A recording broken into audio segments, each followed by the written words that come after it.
Williams' post-mortem revealed that he sustained at least 37 separate stab wounds, including 13 to the front and side of his neck. The pathologist recorded each individual wound, which had then been given as evidence in the trial. These included a shallow stab wound of 1.3 centimetres, a slash wound up to 9 centimetres, a cut of 2.5 centimetres on the inner part of his right ear, a stab wound of 2.4 centimetres on the upper left-hand side of the neck,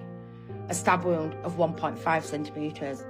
a shallow stab wound of 1.2 centimetres to the upper right side of the neck, a stab wound of 1.2 centimetres to the side of the neck, a stab wound of 1.9 centimetres to the right side of the neck. There was a cluster of 6 incised wounds to the front of the neck, a wound to the left chest cavity measuring 11 centimetres, a wound to the upper chest of 3 centimetres, a stab wound of 1.4 centimetres,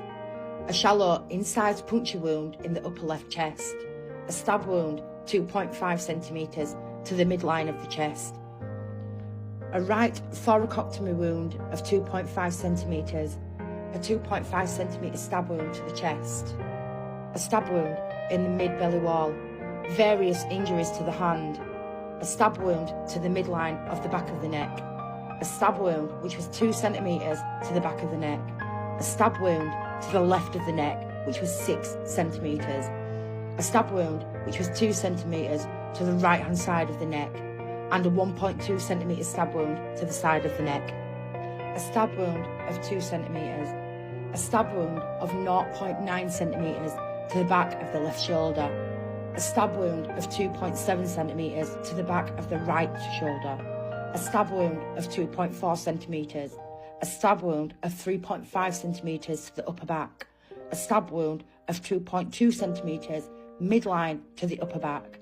a stab wound entering the right chest cavity, a stab wound to the lower left back, and bruises to the right arm. Both of Williams' lungs were injured by stab wounds. While there were 200 millilitres of blood in the left chest cavity and the right lung contained a light coating of blood, Dr. Jones said, "When I moved the body, the blood leaked out of the chest and the neck." He also said there were 37 stab wounds, a slash wound to the right-hand side of his face, a cut to the right ear, a cut and 3 punctures to the front and side of the neck, a shallow puncture to the upper left chest, and multiple cuts to both hands, 13 to the left hand and 7 to the right. There was 1 stab wound to the right side of his head. There were 13 stab